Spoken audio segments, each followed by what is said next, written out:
My name is Alla Korzh, and I am a professor of international education at SIT and delighted to be sharing some of my work that I've been doing for the past decade. My topic, today's sort of talk will focus on the educational inequalities in Ukraine. So in the spirit of international education and the field that so many of us are in love with, where we celebrate differences, we love engaging across and with differences and diversity, where we also strive to provide quality access to quality education and educational opportunities and experiences to multiple children, youth, and adults throughout the world. My talk will focus on the educational inequities of the most marginalized population in Ukraine, which are orphans. And I'm going to unpack that concept and what that means for that content in a second. But let me first situate Ukraine, and I apologize again that the screen is so small, but Ukraine has been in the news for the past 4 to 5 years.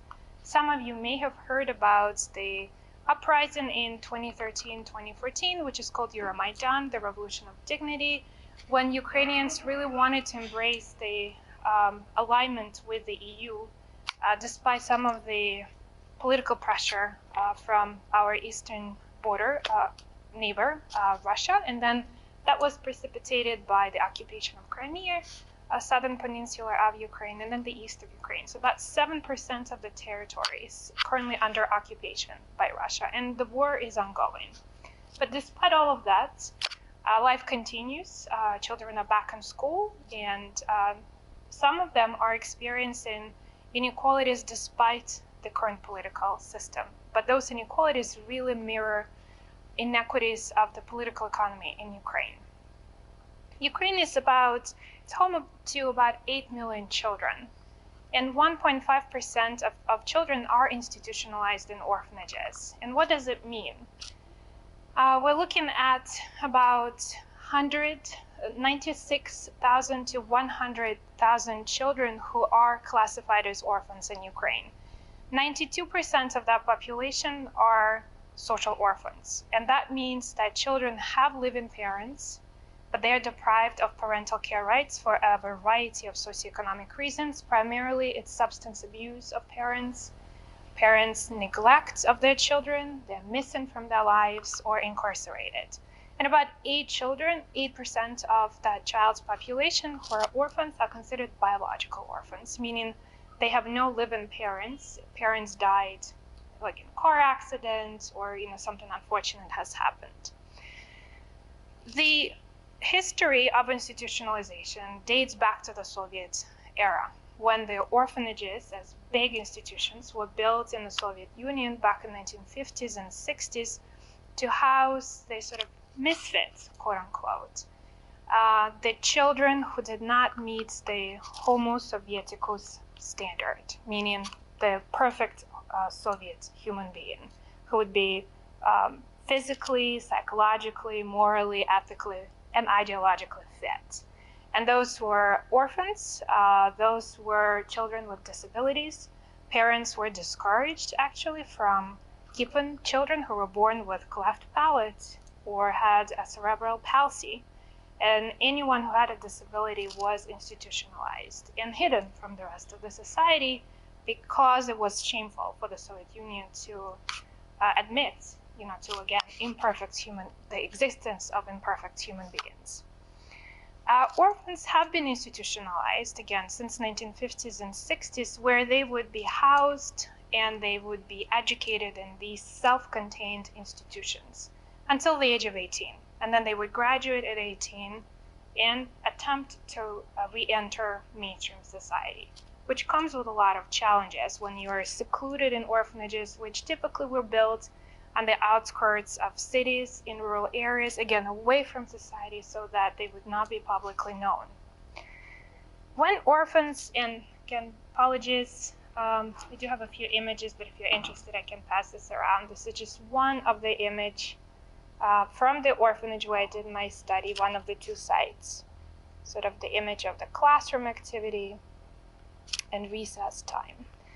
When orphans experience education in orphanages, and then when they graduate, they face a number of structural inequities. Well, first and foremost, they face a lot of stigma and discrimination from educators as well as the public because of their parental background. And in a moment, I'll tell you about what I call the genetic deficit ideology, when educators view these children as genetically deficient, just based on their parental background. They see them, again, deficient because of their parents' substance abuse. They lack guidance and socio-emotional support because they don't have, obviously, a parental figure in their lives. When they graduate at the age of 18, they have no housing that they can go back to. They face unemployment. They're at risk of incarceration, prostitution, and very, very few of them can actually access higher education, which is sort of the go-to trajectory for most Ukrainians, where literacy rate is 99% in Ukraine, and everyone attempts to access higher education. Less than 10% of this population can actually access higher education for a number of structural barriers, which I'm not going to be focusing on in this talk, but I'm happy to address that in the Q&A as well. So my talk is based on a larger study that I had done in the past, and I continue to be involved with this population through mostly nonprofit efforts right now back in Ukraine. But I really wanted to understand the impact of this particular concept that I'm going to focus on in this talk, of the hidden curriculum. And you might ask me, what is the hidden curriculum? How's curriculum can be hidden, right? When we think about a curriculum, anything that involves clear objectives of the lesson, right, or of the course, the content that's being delivered, that's the formal, explicit curriculum, right? That's what we explicitly state what we will accomplish as educators with our children. The hidden curriculum, on the other hand, while it's implicit, but it's always explicitly stated. And the hidden curriculum is tacit teaching of norms, of values, of expectations that teachers have for their children, or for that matter, parents have for their children, right? Whether we're a parent or an educator, we convey certain beliefs, norms, ideals about lives, about our child's or the student's potential, and that has an impact on the child's ability to internalize their own potential and sort of their self-worth in lives. So I'm going to focus on the impact of this hidden curriculum that in the literature since 1970s has been conceptualized as a mechanism of social reproduction, which I will demonstrate in a moment. But I will also show a few examples of how this hidden curriculum can lead to transformation, and what that could actually, what implications of the hidden curriculum exist out there for teachers, again, and for parents, thinking about all of those discursive practices we engage in terms of what we convey to our students and to what extent that might be impacting them. The genetic deficit ideology is something that was very prevalent among the educators that I observed in the course of 10 months, and I interviewed over 40 educators and about 80 children and youth for my study. The genetic deficit ideology was embedded in the teachers' very low expectations of the students, and I do have a few quotes to demonstrate. For example, the constant references were made to these children being academically weak, and it's all quotes, intellectually underdeveloped, pedagogically irredeemable, psychologically retarded, right? So this is something that is being heard on a daily basis about orphans, and something that teachers were explicitly sharing with me. And one of the quotes will probably demonstrate this impact of the genetic deficit ideology in a more pointed way.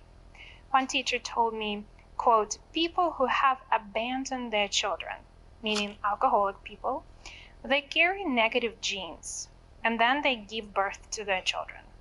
Then the child imbibes alcohol while in the mother's womb. So these children do not have the same intellectual abilities as normal people." So viewing children as genetically deficient, the majority of teachers tended to set very low expectations for them of their academic abilities, of their post-secondary educational potential, and obviously convey that to the students themselves. One of the focal students I interviewed told me the caretaker, and this is the person who sort of substitutes the role of a parent. It's there with them from like 8 a.m. To midnight, who sort of watches them, disciplines them, and does homework with them, and is hired as an educator as well. So one of the students told me, the caretaker told me that I won't be studying in a vocational school, and the same goes for the other caretaker. She actually called all of us prostitutes. And something I observed in the classroom was sort of this very explicit example of the hidden curriculum, the expectations that were delivered in the classroom, coming from the other teacher who said to one student, if you won't crack the book open, you will become an antisocial element. So again, hearing those types of messages obviously impacts child's own conceptualization of their own identities and lives, of their own academic abilities, and their potential in terms of what they can achieve in life. Obviously, the genetic deficit ideology was not clear-cut. What complicated the findings is that while the majority of educators resorted to this explanation of, well, these kids are all genetically deficient, there's nothing we can do about them. Some also explained lack of interest in these orphans in terms of academic pursuits, or perhaps even successful stories that happened to some of these children. They really pointed to sociocultural and individual factors that might lead to an individual failure or success. Some of them spoke about the socialization impact, so the socializing environment at home, in orphanages, the peer culture, the socialization outside of the orphanage, how all of those socializing factors might be impacting an individual, right, in many ways, essentially showing us or demonstrating that it's not just the genetics that will sort of program or wire the child's potential in life. And others also spoke about the personal dispositions of a child's, referring back to the willpower, the resilience, self-confidence, and determination to break away from the potential barriers and to rise above the challenges to succeed in life.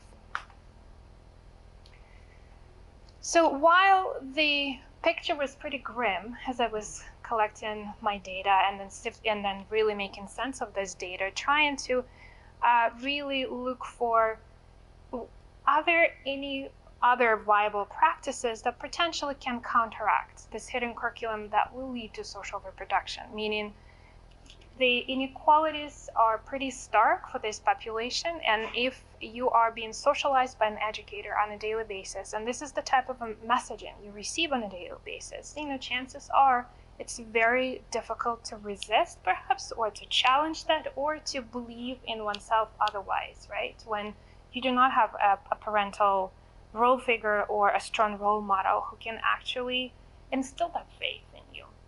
And what I found through observations and interviews is that a handful of teachers employed what I call a transformative hidden curriculum.